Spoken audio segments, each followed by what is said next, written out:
Is it recording? No. Yeah, it is. Okay. Anyway. Holy shit. I have been awake for 10 fucking minutes. And already, I'm seeing this bullshit. Get out of here! Get out of here! This is bullshit. The fucking bullshit. Oh yeah, the fucking bullshit, sorry. On my Twitter feed. And also on my Tumblr. And also in just my fucking brain hole in general. I'm just wondering why you would ever think something like this. Okay, so first of all, if you're cis, just mayhaps you could think about shutting up. Wow, this is such a huge, giant thing, right? To actually let people who know about this stuff speak? What? No?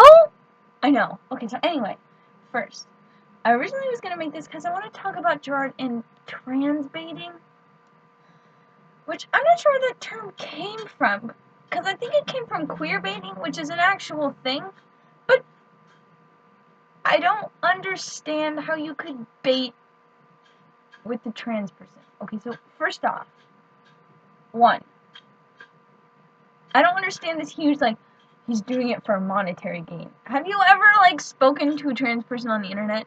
We're all fucking broke, okay? Like, have you seen it? We can't afford anything. We're teenagers. We don't have an income.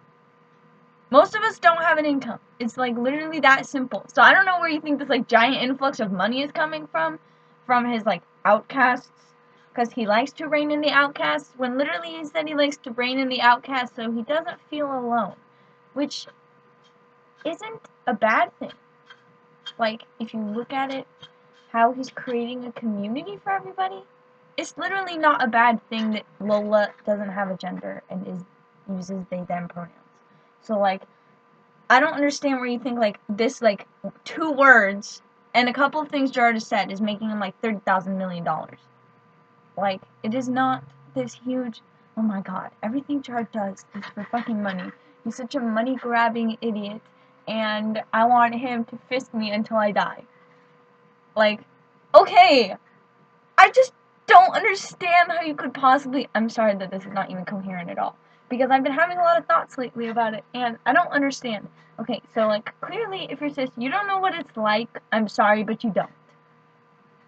Like, honestly, every time you watch TV and nobody's trans, and it's really cool to, like, look at Gerard and be like, hey, that dude's doing something. I'm looking at a poster of Gerard right now, in case you couldn't tell. Like, it's really cool that he's doing this. And it's really cool to be able to look and see representation, especially for trans kids in Bandom. Because Bandom has a really fucking bad reputation. You guys like to use the F slur a lot. You guys don't respect people's genders. You guys think cisphobia is real. So I just want you to sit down and think about that. So you guys have a really bad reputation, but it's cool that, like, I don't want to call him the leader because lots of people like him, but also lots of people don't. So let's just call him, like, one of the main figureheads of Bandom, I guess, is doing this because he's becoming more aware about gender, and he wants other people, I think, to become more aware about gender too, like what he was telling Bri, and saying that, like, he was going to read more books about it and become more educated and blah blah blah, and I don't understand why he would tell them this one specific thing. You can't see my hands. Where's my hands? This one specific thing. I don't understand why he would tell you that. Because, honestly, how much money is he going to make off one person? Like, why would he lie to each of us individually for the greater good of his record company?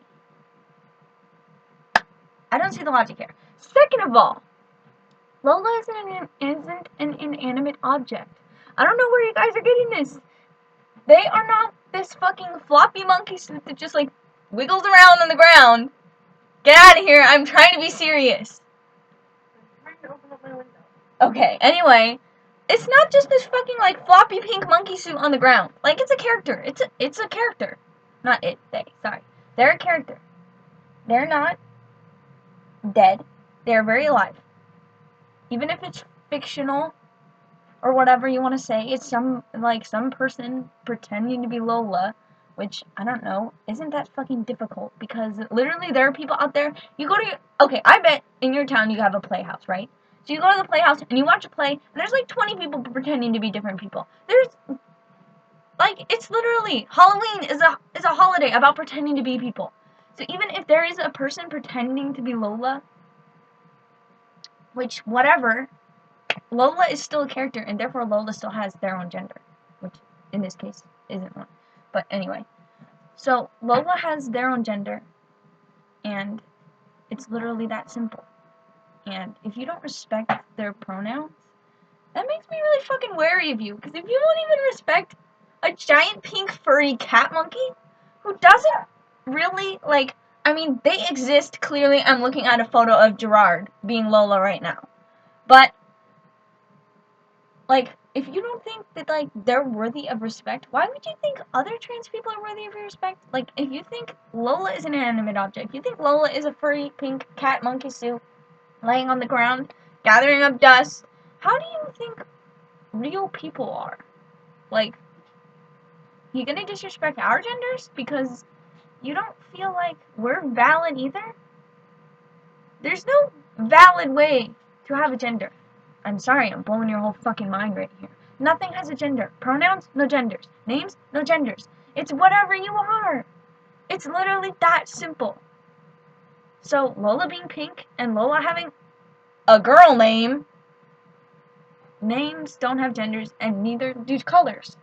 So, even if Lola is like your typical femme or whatever, this doesn't mean that they're not non-binary and they're just a grab tactic for Gerard to, like, get more fans and more money. Honestly, I think you need to just sit down and think about why you're saying these things, especially if you're cis and you're saying these things. You need to sit down and you need to fucking think about it. Like, think about why you're so, like, insistent upon calling Lola an inanimate object. And why you're so insistent upon the fact that any representation at all automatically means he's trying to transbait you, I guess. Which apparently is a word now. Baiting the trans community into liking him. And even if he is transbaiting, would that necessarily be a bad thing? Because Lola 1 is actually trans. So it's not like queer baiting where they pretend like, what's that one show? Supernatural. Where they pretend like they're like, Sam and Dean, or no, Dean and Cass, and we're very gay. Oh, well, actually we're straight. See? It's not like Gerard's like, yeah, Lola's trans. LOL, they're actually not. Lola is definitely trans. Yes? Good, we're settled on this. Lola is a they. A they. So anyway, even if he is transbaiting with this real live they, is that a bad thing to create a community? This is the community. Because, like I was saying, in Bandit, there's not really a spot for all of us. There's not really, like, a place where I can go where I'm not like, wow, can't believe this. I'm talking to a cis person. What if they think blah, blah, blah, blah, blah, and they're a big transphobic piece of shit? See, there's like, if he creates this, like, trans community, ideally, Chardway is going to start the gender fucking militia with this. And I've talked about this for, like, 8 minutes, and none of you are gonna watch it, but I did it anyway. So, yeah, like, even if he is trying to create a trans community, is that a bad thing that he wants to make a spot for what you guys are calling outcasts in the world? Like, is that bad that he's trying to create a spot for them? I don't really think so. I think it's sweet and nice. But if you think he's a manipulative asshole, then that's your prerogative, I guess.